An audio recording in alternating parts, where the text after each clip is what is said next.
নমস্কার বন্ধুরা, আপনারা দেখছেন কুকিং হাউস অফ অনিমা। আজকে একটা বাঁধাকপির রেসিপি তোমাদের সাথে শেয়ার করব। তার জন্য এই বাঁধাকপিটা নিয়ে নিয়েছি, মাছের মাথা দিয়ে করব। ভিডিওটি স্কিপ না করে পুরোটা দেখবে, খুব দারুণ হয় এইভাবে রান্না করলে। প্রথমে আমি বাঁধাকপিটা কেটে নেব।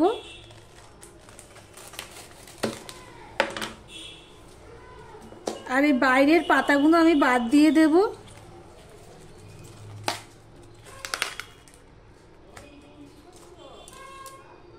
আমি বাঁধাকপিটা কেটে নেব।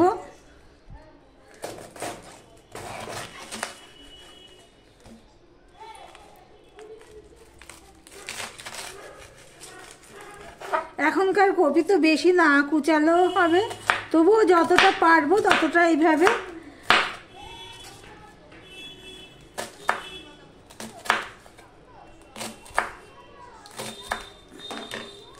আমি এইভাবে সমস্ত বাঁধাকপিটা কেটে নিয়ে আসছি।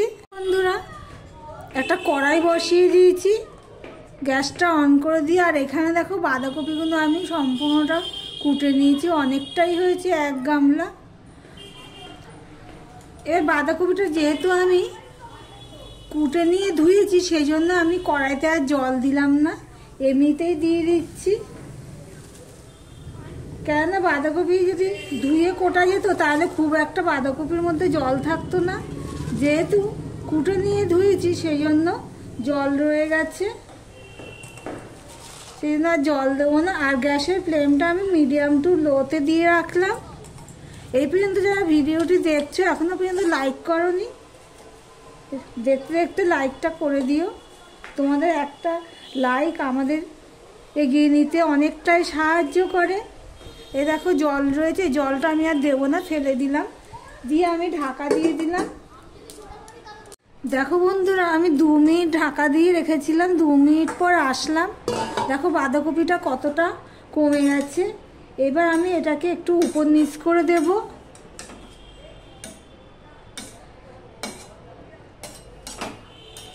মাছের মাথা দিয়ে বাঁধাকপি এইভাবে রান্না করলে দারুণ স্বাদ হয়। এবার আমি এখানে একটুখানি নুন দিয়ে দিচ্ছি, একটু নুন দিয়ে দিলাম 1 চামচের মতো, দিয়ে সম্পূর্ণটা মিশিয়ে দেবো। নুন দিলে কি হয় বলো তো, বাঁধাকপির থেকে আরও জল বেরোবে, জল বেরিয়ে বাঁধাকপিটা সিদ্ধ হয়ে যাবে এবং মজেও যাবে।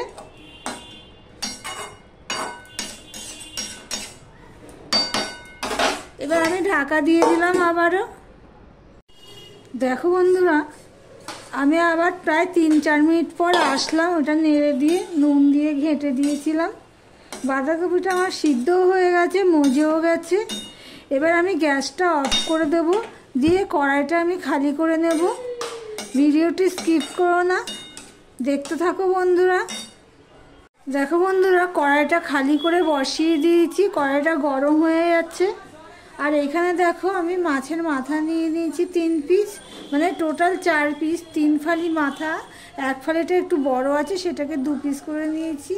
এবার সবার প্রথমে আমি মাছের মাথাগুলো ভেজে নেব।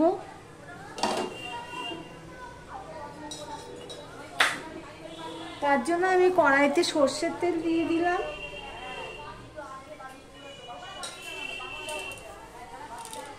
বন্ধুরা, তেলটা গরম হয়ে গেলে আমি একটু নুন দিয়ে দিলাম। দিয়ে এবার আমি মাছের মাথাগুলো ভেজে নেব।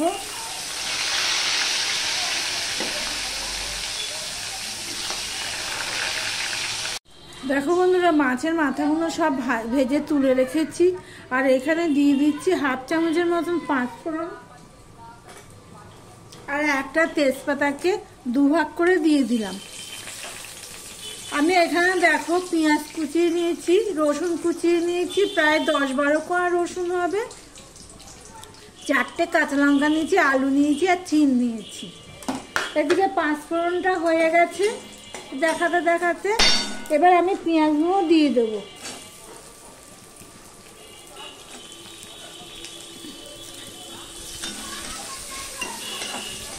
মাছের মাথাগুলো ভাজানো দেখা হয়নি, এই দেখো দেখানো হয়নি, এই দেখো লাল লাল করেই মাছের মাথাগুলো ভেজে নিয়েছি।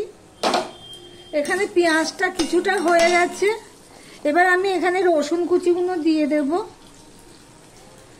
প্রায় 10-12 কোয়ার উপরে হবে রসুন আমি কেটে রেখেছি কুচিয়ে, সেটাও আমি দিয়ে দিলাম। সাথে দিয়ে দিলাম কাঁচা লঙ্কা। ভিডিওটি স্কিপ না করে পুরোটা দেখো। আর আমার ভিডিওটি যদি ভালো লেগে থাকে তাহলে লাইক কমেন্ট শেয়ার করে দিও। আর যারা নতুন বন্ধু দেখছো এখনো পর্যন্ত সাবস্ক্রাইব করোনি তাদেরকে বলছি দেখতে দেখতে সাবস্ক্রাইবটা করে দিও। পেঁয়াজ আর রসুনটা কিছুটা হয়ে গেছে, এবার আমি আলুগুলো দিয়ে দেব। আলুর সাথে পেঁয়াজ রসুনটা ভাজা হয়ে যাবে। দেখো বন্ধুরা, পেঁয়াজটা দেখো একটু লাল লাল হয়ে ভাজা হয়ে গেছে। এবার এর মধ্যে আমি 1 চামচের মতন উঁচু উঁচু নুন দিয়ে দিলাম।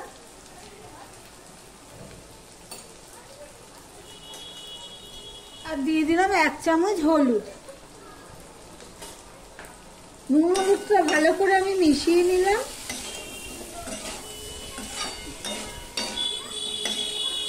এখানে দেখো আমি 1 চামচের একটু বেশি আদা পেস্ট আমি দিয়ে দিলাম। সাথে দিয়ে দিলাম একটা টমেটো কেটে। এবার সম্পূর্ণটা মিশিয়ে নিয়ে আমি কষাতে থাকবো। দেখো বন্ধুরা, কষানো হয়ে গেছে। এবার আমি এর মধ্যে মশলা অ্যাড করব। 1 চামচ ধনের গুঁড়ো দিয়ে দিলাম, 1 চামচ জিরের গুঁড়ো দিয়ে দিলাম, আর 1/2 চামচ লঙ্কার গুঁড়ো দিয়ে দিলাম। এবার মশলাটা কষানোর জন্য আমি একটু জল দিয়ে দিলাম। দিয়ে মশলাটা আমি ভালো করে কষিয়ে নেব। দেখো জল দিয়ে সমস্ত মশলার সাথে ভালো করে আমি গুলে নিয়েছি।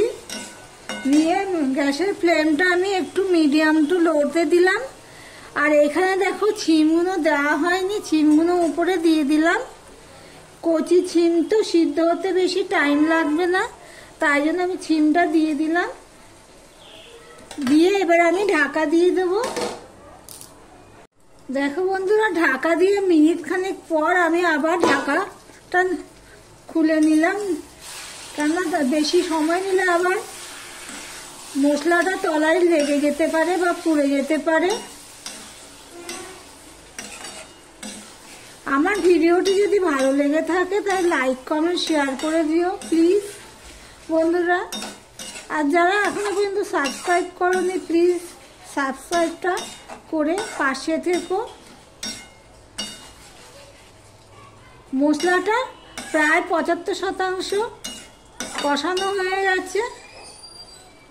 এবারে এর মধ্যে আমি ভেজে রাখা মাছের মাথাগুলো দিয়ে দিলাম। ঠিক এইভাবে একবার ট্রাই করে দেখতে পারো বন্ধুরা, দারুণ খেতে হয়।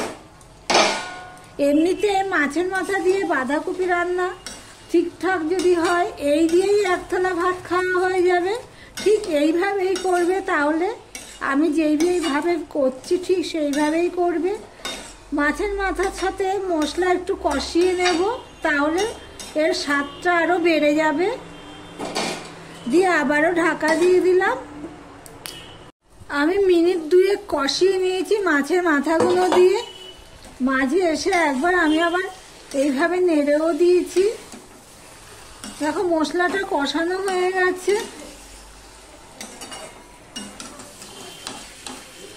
এবারে এর মধ্যে আমি এই যে সিদ্ধ করে রাখা বাঁধাকপি দিয়ে দেব।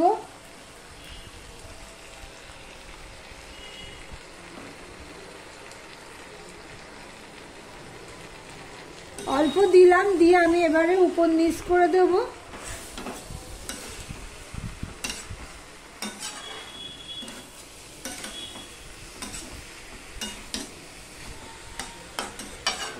দিয়ে আর বাদ বাকি বাঁধাকপিগুলো আমি দিয়ে দিচ্ছি।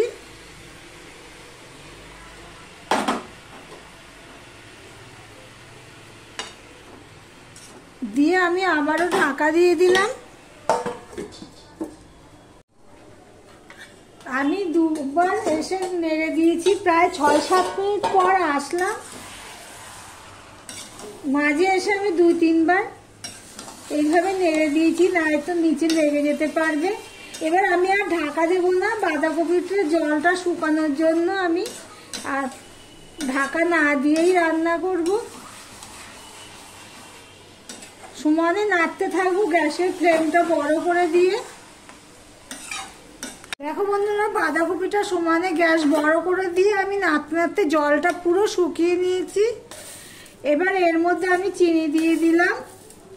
সবজির মধ্যে একটু চিনি না দিলে হয় না। এবার দিয়ে দিলাম ধনেপাতা। এবার সম্পূর্ণটা আমি মিশিয়ে নেব। দেখো একটুও জল নেই। বাঁধাকপি নিরামিষ হোক, মাছের মাথা দিয়ে হোক আর যাই দিয়েই হোক না কেন, ভালো করে নাড়াটা মারলে ভালো লাগে না খেতে। আমি সম্পূর্ণটা মিশিয়ে দিলাম চিনি ধনেপাতা দিয়ে। তোমাদের সামনে থেকে দেখাচ্ছি, এই দেখো। এবার আমি গ্যাসটা অফ করে দিয়ে ঢাকা দিয়ে দিচ্ছি। ভিডিওটি আজকের মতন এখানেই শেষ করলাম।